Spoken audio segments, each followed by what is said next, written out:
Vážení rodiče a milé děti, nacházíme se dnes v mateřské školy naposledy, protože nastává loučení. Vy se loučíte s mateřskou školou a já se loučím s vámi a s vašimi rodiči. Není tomu tak dávno, co jste přišli do mateřské školy jako malí caparti, plní očekávání toho, co se tady dozvíte, co tady bude, čím si budete hrát. Dnes tu stojíte s krásnými novými taškami na zádech. Zase plní očekávání, co nového vás čeká ve škole. Já vám přeju, aby tam na vás čekala moc hodná paní učitelka, hodně plno nových kamarádů a zajímavých věcí. Rodičům přeju pevné nervy, hodně porozumění pro první nezdary ve škole. Hodně se učte, ať nám brzo přijdete se pochlubit, co jste se nového naučili, anebo něco přečíst z téhleté krásné knížky, kterou dneska dostanete. Přeju vám ve škole hodně úspěchů za všechny děti a za všechny zaměstnance mateřské školy. Dnes se loučíte s prostředím, kde jste strávili hodně pěkných chvílek. Za chvilku odejdeme do školy, kde se naučíte hodně věcí pro váš budoucí život. Já bych vám přál, aby se ve škole vám líbilo, hodně se toho naučili. A v upomínku na tento den vám obecní úřad připravil takové malé dárečky. Takže musíte chodit tak, jak vás budeme číst. Mareček Suchánek, Ondra Suchánek, no to je Mareček, Ondra, Pavel Stačovský, Místal Vosáho,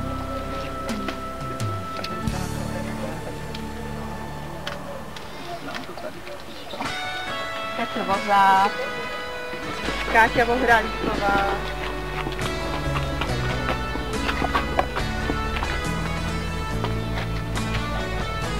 Petr Vaněk,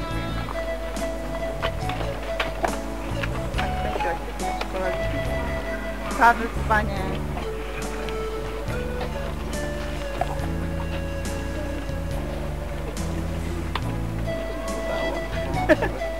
Evička Talásková.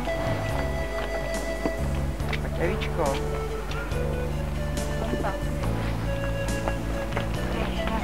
Evička Štěpánková.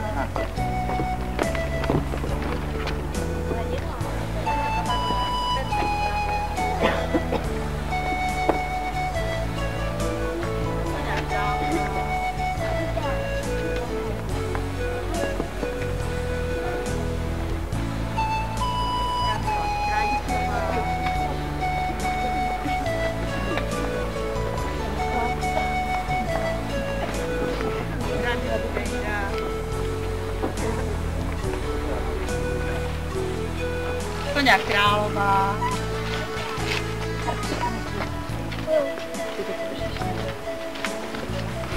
Jarmila Krajcová,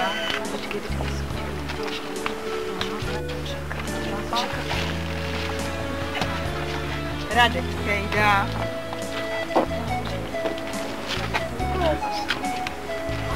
to taky, Určitě Kalinová,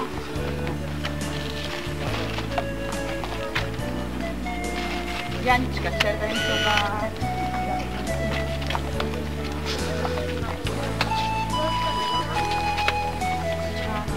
Pavel Hrušák, tady máme ještě školáčka, tady na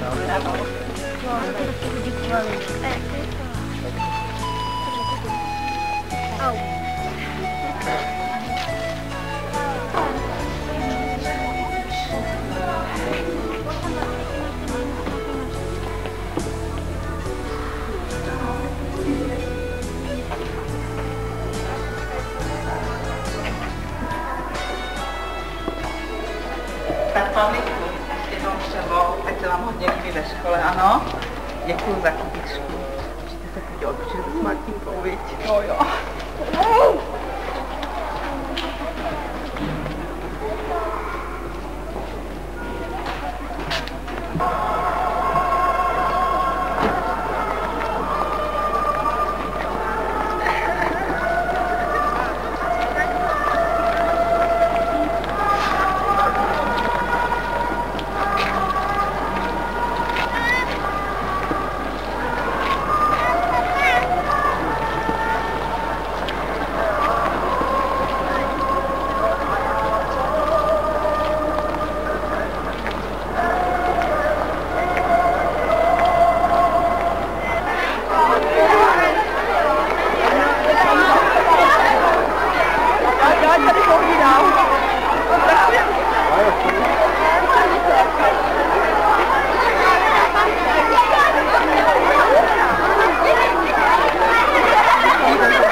Luci, Pavle.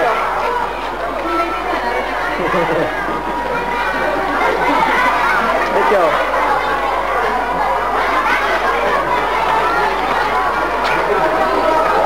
Péťo.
Všechny přivítala co nejsrdečněji v naší škole u příležitosti zahájení nového školního roku 1993 až 1994. Především vítám vás, žáky a učitele, po dvouměsíčním prázdninovém volnu. Vítám všechny naše hosty, zástupce obecních úřadů. Vítám i vás, kteří dnes v tak hojném počtu doprovázíte své děti do školy. Obzvlášť srdečně však musím přivítat naše nové žáky a žákyně, kteří jsou tu dnes mezi námi poprvé naše nejmladší, naše prvňáčky. Většina z těchto malých si zatím ani vlastně plně neuvědomuje, jaký významný den dnes v jejich dosavadním životě nastal. O to více si toto uvědomujete a tuto skutečnost prožíváte určitě vy, rodiče i prarodiče, kteří jste nám je dnes do školy přivedli. Vy dospělí až moc dobře víte, že pro ty malé dnešním dnem něco končí bezstarostnost let strávených doma a v mateřské škole. Víte, že dnešek je pro ně začátkem nekonečné řady povinností a starostí, které již budou provázet celým dalším životem.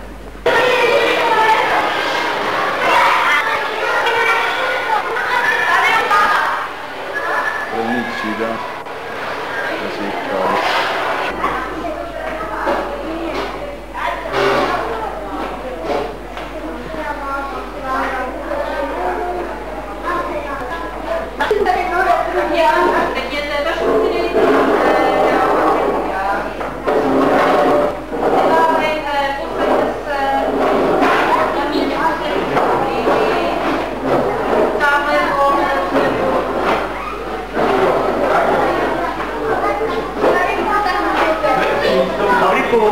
Pavlíku.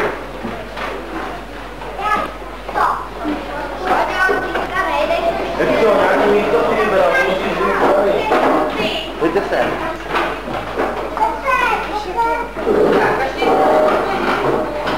Peťko, pojďte.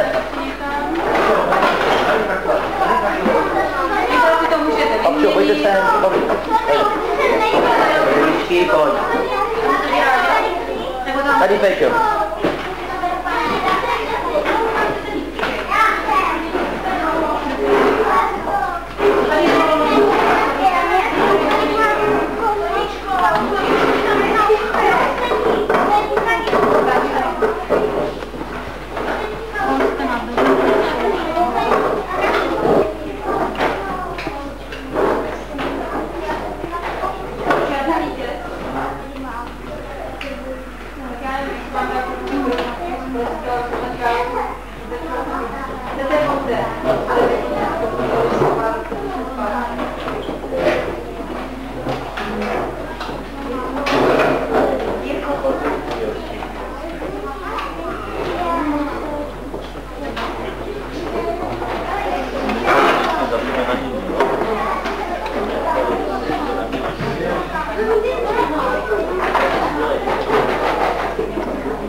Máte malé děti, tak podívejte na tu žínku, aby to přečkali ještě.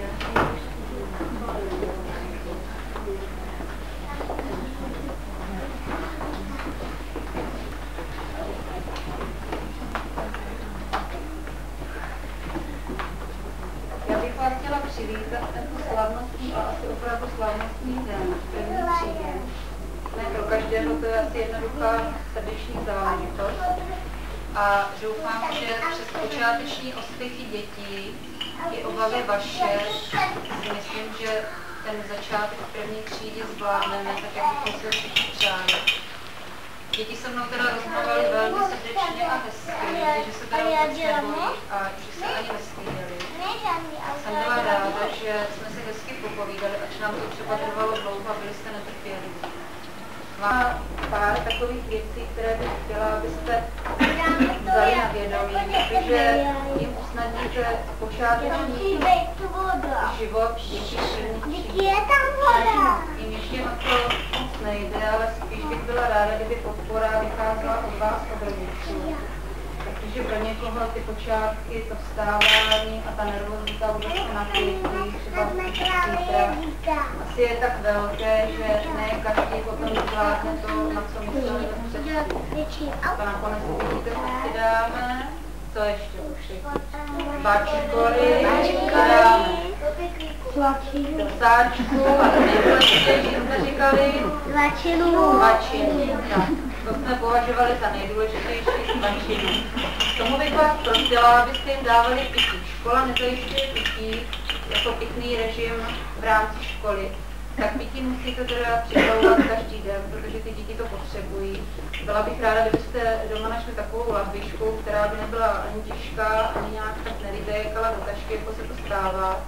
Aby byla prostě tak i obsahově měrná a to pití, abyste teda dětem dávali, pokud nezapomenete, někdy se to může stát každý den, takže i zítra. Svačina to je taková veliká radost, na kterou se těšíme jak my učitelé, tak děti, zároveň i na oběd.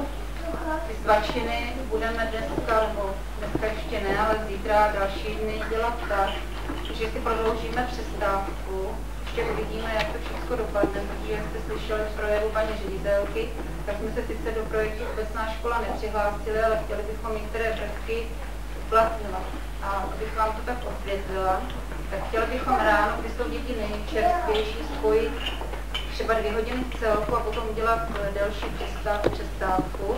Tím, že teda půjdeme ven, nebo budeme dělat úplně něco jiného. Pokud uvidím, že děti teda nezvládají, že už se jim nechce, tak zrušíme tu činnost a budeme dělat úplně něco jiného. Když uvidím, že už teda nelze s nima nic dělat, tak bychom třeba zavedli nějaký den, že bychom se věnovali jenom výchovám, a to hudební, výtvarné, pracovní, čemukoliv, o co budou mít děti zájem. Dětí je hodně a nevím dobře, protože to zkoušíme všechno. Jestli teda se to povede a jestli to půjde tak, jak si to představujeme. Škola by měla být volná, nebo alespoň volnější, než byla dosud. To bych chtěla teda zachovat.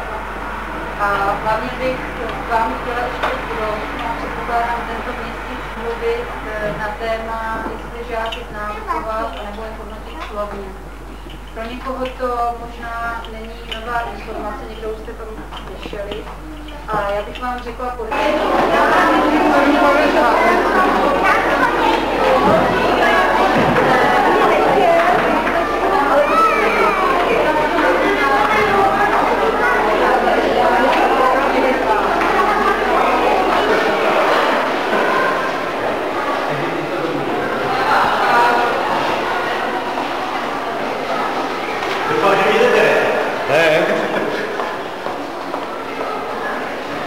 tak naši prváci se loučí s prvním dnem ve škole.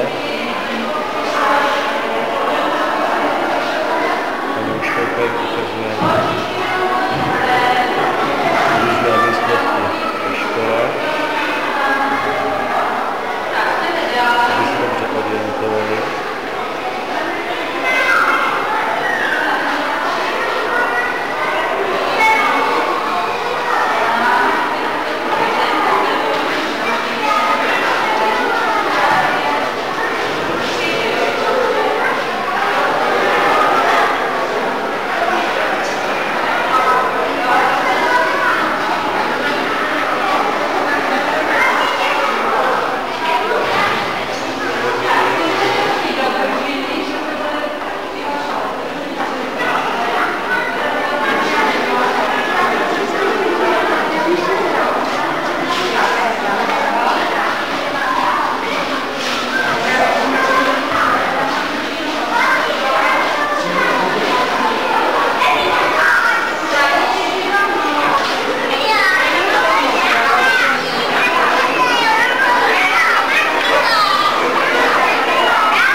Ona si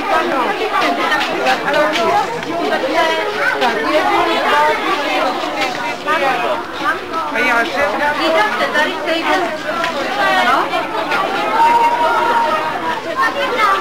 Pěkně se vyspínkejte a přijďte zítra zase. Nashledanou.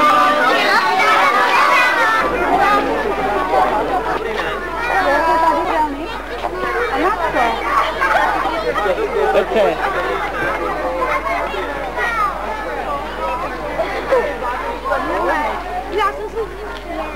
Vy nejdete s náma?